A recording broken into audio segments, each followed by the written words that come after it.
Problems ना camels की तरह ही होती हैं। यकीन नहीं हो रहा तो स्टोरी सुनिए। एक आदमी था जो अपनी लाइफ से बहुत ज़्यादा परेशान हो चुका था। वो विद्वान के पास गया और कहने लगा, मैं अपनी लाइफ में बहुत ज़्यादा दुखी हूँ।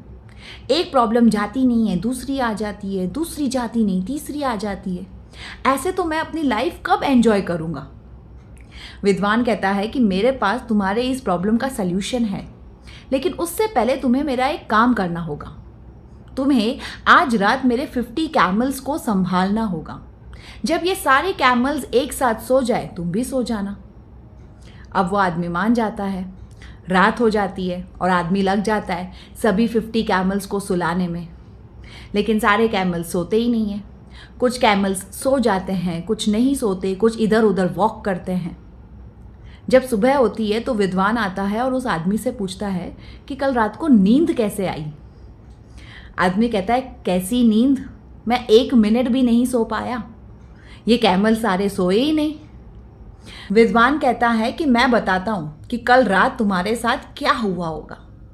कल रात कुछ कैमल्स अपने आप ही सो गए होंगे, कुछ कैमल्स तुम्हारी कोशिशों के बाद, तुम्हारे एफर्ट्स के बाद सोए होंगे, और कुछ कैमल्स ऐसे होंगे कि तुमने कोशिश तो बहुत की होगी उन्हें सुलाने की, लेकिन वे फिर भी नहीं सोए। लाइफ में प्रॉब्लम्स भी ऐसे ही होती हैं। कुछ प्रॉब्लम्स ऑटोमेटिकली सॉल्व हो जाती हैं, कुछ प्रॉब्लम्स हमारे एफर्ट्स के बाद, हमारी कोशिशों के बाद सॉल्व होती है, और कुछ प्रॉब्लम्स ऐसी होती हैं कि जितनी मर्जी हम ट्राई कर लें वे सॉल्व नहीं होती है। ऐसी प्रॉब्लम्स को ना टाइम पर छोड़ देना चाहिए। सही टाइम आने पर ये प्रॉब्लम्स खुद ही सॉल्व हो जाती हैं। इसीलिए तो कहते हैं कि आइदर सॉल्व द प्रॉब्लम और leave the problem, but don't leave with the problem.